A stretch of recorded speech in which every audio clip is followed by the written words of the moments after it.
இதோ உங்களை தேடி முதன்முறையாக வசீகரமான தொழில்நுட்பம் மற்றும் அதிவேகமான செயல்திறனுடன் UFX மொபைல். மெல்லிய தோற்றத்துடன் முற்றிலும் சிறப்பாக எல்லோருக்கும் எளிதாக UFX மொபைல். உங்கள் நவீன தலைமுறைக்கான mobile. UFX Mobiles. Make your move.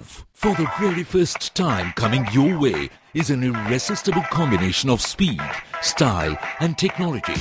UFX Mobiles. Exceptionally sleek, totally advanced, and now the phone that everyone can afford to touch. Your next generation mobile. UFX Mobiles. Make your move.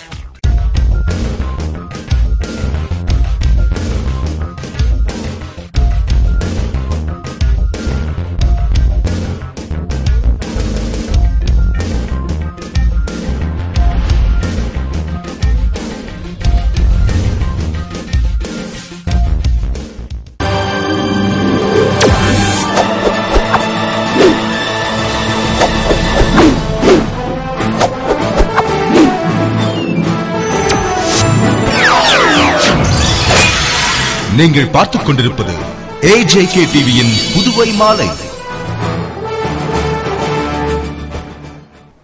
வணக்கம். இனி விரிவான செய்திகள். புதுவை அரசு செய்தி மற்றும் விளம்பரத்துறை சார்பில் நடைபெற்ற அறிஞர் அண்ணாவின் நினைவு நாள் நிகழ்ச்சியில் முதலமைச்சர் ரங்கசாமி அஞ்சலி செலுத்தினார். புதுவை அரசு செய்தி மற்றும் விளம்பரத்துறை சார்பில் அறிஞர் அண்ணாவின் நினைவு நாள் அனுசரிக்கப்பட்டது. நிகழ்ச்சியில் முதல்வர் ரங்கசாமி கலந்து கொண்டு அண்ணா சாலையில் உள்ள அண்ணாவின் திருவுருவ சிலைக்கு மாலை அணிவித்து மலர் தூவி அஞ்சலி செலுத்தினார். அவரைத் தொடர்ந்து சபாநாயகர் சபாபதி, அமைச்சர் பன்னீர்செல்வம், அரசு கொறடா நேரு உள்பட NR காங்கிரஸ் நிர்வாகிகளும் அரசு அதிகாரிகளும் மாலை அணிவித்து மலர் தூவி அஞ்சலி செலுத்தினர். நிகழ்ச்சிக்கான ஏற்பாட்டினை செய்தி மற்றும் விளம்பரத்துறை இயக்குநர் தலைமையில் அலுவலர்கள் செய்திருந்தனர். புதுவை சுதேசி பஞ்சாலை அருகே நடைபெற்ற விவசாயிகள் உண்ணாவிரத போராட்டத்தில் முன்னாள் முதல்வர் வைத்தியலிங்கம் கலந்து கொண்டு வாழ்த்தி பேசினார். தானே புயலால் பாதிக்கப்பட்ட விவசாயிகளுக்கு நிவாரண நிதியை உயர்த்தி வழங்க வேண்டும். விவசாயிகள் பயிர்க்கடன், நகைக்கடன் உள்ளிட்ட கடன்களை தள்ளுபடி செய்ய வேண்டும். விவசாய நிலங்களுக்கு மின் இணைப்பை உடனடியாக வழங்க வேண்டும். தமிழகத்தை போல் ஓராண்டுக்கு தேவையான விதை, உரம், பூச்சி மருந்து ஆகியவற்றை இலவசமாக வழங்க வேண்டும் என்று விவசாயிகள் சுதேசி பஞ்சாலை அருகே உண்ணாவிரதம் இருந்தனர். உண்ணாவிரதத்தை ராமமூர்த்தி துவக்கி வைத்தார். ராஜாராம் தலைமையிலும் நாகமுத்து, பத்மநாபன் முன்னிலையிலும் நடைபெற்ற போராட்டத்திற்கு ஆதரவு தெரிவித்து முன்னாள் முதலமைச்சரும் எதிர்க்கட்சித் தலைவருமான வைத்தியலிங்கம், முன்னாள் அமைச்சர்கள் நமச்சிவாயம், கமலக்கண்ணன், முன்னாள் சட்டமன்ற உறுப்பினர் ராமநாதன் ஆகியோர் வாழ்த்தி பேசினர். போராட்டத்தில் தங்கராசு, ராமகிருஷ்ணன், மண்ணாங்கட்டி உள்ளிட்ட விவசாயிகள் திரளாக கலந்து கொண்டு உண்ணாவிரதத்தை மேற்கொண்டனர். வன்னியர் சமுதாயத்தினரை தரக்குறைவாக விமர்சித்த தினமலர் நாளிதழை எரிக்கும் போராட்டம் ஏம்பலம் பிரதான பகுதியில் நடைபெற்றது. இதில் வன்னியர்கள் பலர் கலந்து கொண்டு தினமலர் நாளிதழுக்கு எதிராக கோஷமிட்டு நாளிதழை கட்டுக்கட்டாக போட்டு எரித்து தங்களது எதிர்ப்பினை தெரிவித்தனர். கடந்த 29ஆம் தேதி தினமலர் நாளிதழில் வன்னியர் சமுதாயத்தினரை பற்றிய ஒரு கட்டுரையில் அவர்களை தரக்குறைவாக விமர்சித்திருந்தது. இதற்கு எதிர்ப்பு தெரிவித்து வன்னியர் சமுதாய மக்கள் கடந்த 1ஆம் தேதி அரியாங்குப்பத்தில் அவசர ஆலோசனை கூட்டம் நடத்தினார்கள்.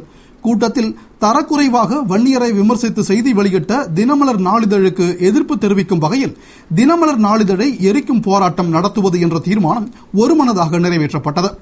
அதன்படி கடந்த சில நாள்களாக அரியாங்குப்பம் பிரதான பகுதியில் பொதுமக்கள் முன்னிலையில் தினமலர் நாளிதழ் எரிக்கும் போராட்டம் நடைபெற்று வருகிறது. இதன் எதிரொலியாக அரியாங்குப்பம் பகுதியில் தினமலர் நாளிதழ் விற்பனை தடைபட்டது. இந்நிலையில் ஏம்பலம் பிரதான பகுதியில் தினமலர் நாளிதழுக்கு எதிர்ப்பு தெரிவிக்கும் வகையில் அந்த நாளிதழை எரிக்கும் போராட்டம் நடைபெற்றது. போராட்டத்தில் ஏராளமான வன்னிய சமுதாய மக்கள் கலந்து கொண்டு ஏம்பலம் பகுதியில் விற்பனைக்கு வந்த தினமலர் நாளிதழை கட்டுக்கட்டாக வாங்கி அதனை தீயிட்டு தினமலர் நாளிதழுக்கு எதிராக கோஷமிட்டு தங்களது எதிர்ப்பினை காட்டினர். புதுவையில் வன்னியர் சமுதாயத்தினர் 60% மேல் உள்ளனர். இவர்களை பற்றி மிகவும் தரக்குறைவாக விமர்சனம் செய்ததாலேயே தற்போது வன்னியர்கள் ஒன்று சேர்ந்து தினமலர் நாளிதழை எதிர்த்து எதிர்ப்பை காட்டி வருகின்றனர். அகிம்சை வழியில் அவர்கள் செல்வதால் தான் தரக்குறைவான விமர்சித்த தினமலர் நாளிதழை எதிர்த்து தங்கள் ஆதங்கத்தினை வெளிப்படுத்தி வருகின்றனர். அவர்கள் தரக்குறைவாக செல்ல நினைத்திருந்தால் தினமலர் நாளிதழ் அலுவலகத்தினை முற்றுகையிட்டு சேதப்படுத்தி இருப்பார்கள். ஆனால் அவர்கள் அகிம்சை வழியில் செல்ல வேண்டும் என்ற கட்டுப்பாட்டுடன் இருக்கிறார்கள். பத்திரிகை சுதந்திரம் என்பது மற்ற சமுதாயத்தினர் மனதை புண்படுத்தாமல் உள்ளவரைதான். இன்று வன்னியர் சமுதாயத்தினரை பற்றி தினமலர் நாளிதழில் செய்தி வெளியிட்டுள்ளது. நாளை எந்த சமுதாயத்தினரை பற்றி தரக்குறைவாக செய்தி வெளியிடப் போகிறதோ என்ற எண்ணம் மற்ற சமுதாயத்தினருக்கும் ஏற்பட்டுள்ளது.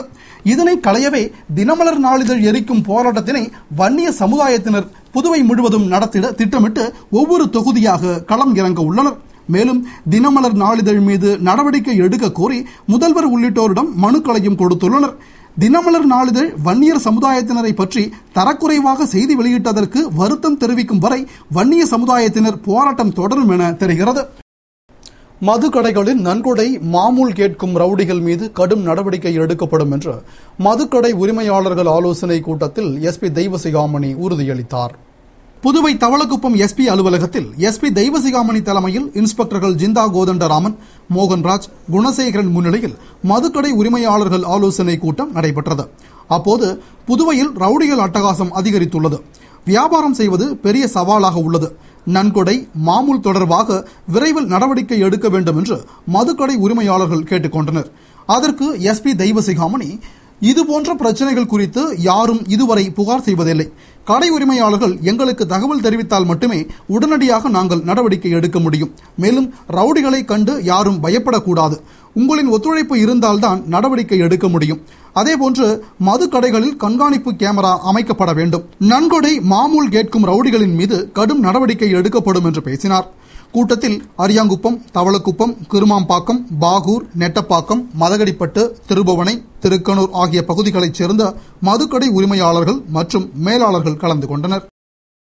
அண்ணாவின் நினைவு நாளை முன்னிட்டு புதுவை திராவிட முன்னேற்றக் கழகத்தினர் அண்ணாவின் திருவுருவ சிலைக்கு மாலை அணிவித்து மரியாதை செலுத்தினார்கள்.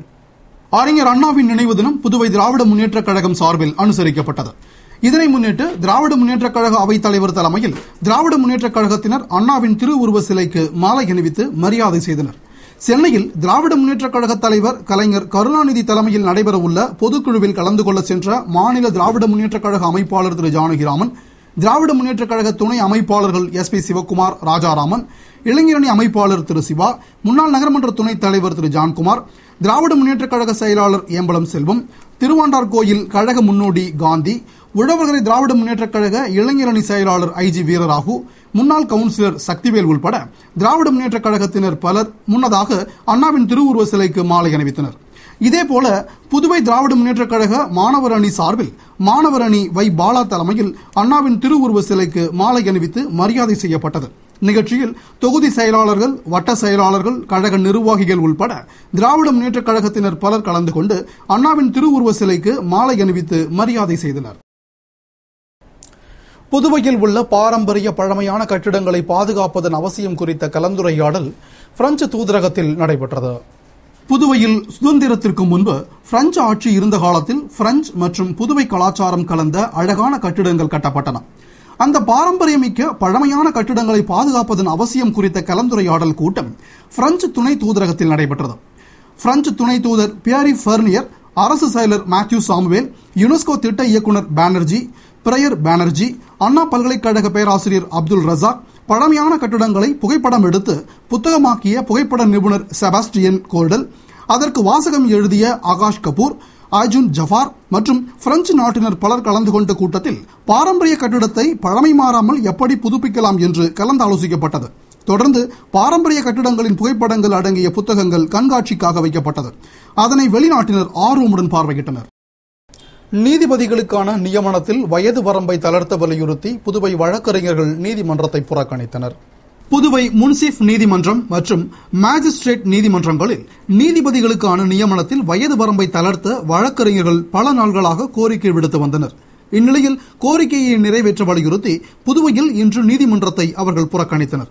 நீதிமன்றத்திற்கு செல்லாமல் பணியை புறக்கணித்ததால் நீதிமன்ற பணிகள் யாவும் பாதிக்கப்பட்டன. மேலும் வழக்கிற்காக நீதிமன்றம் வந்த மக்கள் வழக்குகள் நடைபெறாததால் ஏமாற்றத்துடன் திரும்பிச் சென்றனர். கூடுதல் பேருந்து இயக்க வலியுறுத்தி போராட்டம் செய்த மாணவர்களிடம் கல்வித்துறை இயக்குநர் வல்லவன் சமாதான பேச்சுவார்த்தை நடத்தி உரிய நடவடிக்கை எடுப்பதாக உறுதியளித்தார். புதுவை திருக்கனூரிலிருந்து செல்லிப்பட்டு, சோரப்பட்டு, வாதானூர் வழியாக செல்லும் அரசு மாணவர் சிறப்பு பேருந்தில் வேறு பேருந்து இயங்காத காரணத்தால் அதிக எண்ணிக்கையில் மாணவர்கள் பயணம் செய்கின்றனர். இதனால் விபத்து ஏற்படும் அபாயம் உள்ளது. இந்நிலையில் செல்லிப்பட்டில் அதிக எண்ணிக்கையில் மாணவர்களை ஏற்றி வந்த மாணவர் பேருந்தை மாணவர்கள் சிறைபிடித்து அவ்வழியே மற்றும் ஒரு சிறப்பு பேருந்தை இயக்க வேண்டும் என வலியுறுத்தி ஆர்ப்பாட்டம் செய்தனர். தகவலறிந்த திருக்கனூர் சப் இன்ஸ்பெக்டர்கள் மற்றும் சேதராப்பட்டு போலீசார் சம்பவ இடத்திற்கு விரைந்து வந்து சமரச பேச்சுவார்த்தை நடத்தினர். இருப்பினும் மாணவர்கள் அதிகாரிகளிடம் பேச்சுவார்த்தை நடத்த வேண்டும் என தொடர்ந்து ஆர்ப்பாட்டம் செய்ததால் அவர்களை கல்வித்துறைக்கு அழைத்து வந்து அதிகாரியிடம் பேசுமாறு போலீசார் அழைத்துச் சென்றனர். மேலும் பேருந்தை விட்டுவிட்டு கலைந்து செல்லுமாறு அறிவுறுத்தினர்.